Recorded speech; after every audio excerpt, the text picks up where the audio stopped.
despite having studied finance and economics at the world's best universities, the following question remains unanswered. Why is it that 5,000 units of our currency is worth 1 unit of your currency, where we are the ones with the actual gold reserves? It's quite evident that the aid is in fact not coming from the West to Africa, but from Africa to the Western world. The Western world depends on Africa in every possible way, since alternative resources are scarce out here. So how does the West ensure that the free aid keeps coming? By systematically destabilizing the wealthiest African nations and their systems, and all that backed by huge PR campaigns, leaving the entire world under the impression that Africa is poor and dying and merely surviving on the mercy of the West.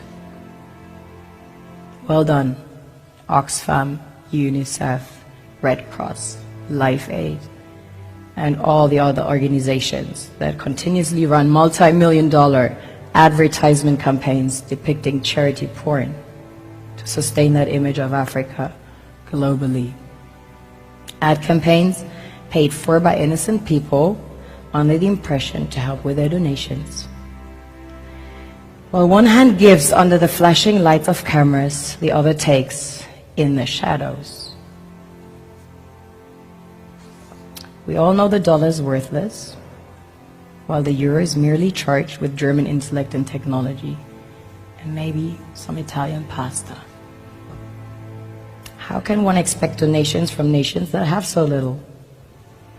It's super sweet of you to come with your colored paper in exchange for our gold and diamonds. But instead, you should come empty-handed, filled with integrity and honor.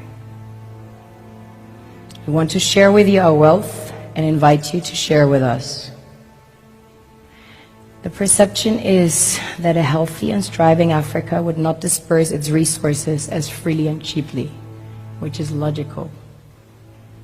Of course, it would instead sell its resources at world market prices, which in turn would destabilize and weaken Western economies, established on the post-colonial free meal system.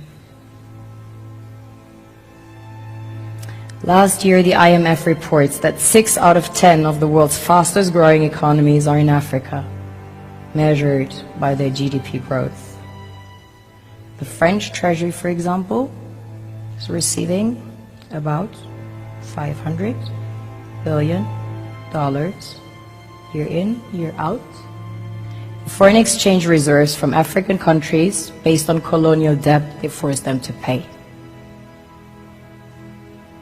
This is what happens in the human world, the world we have created.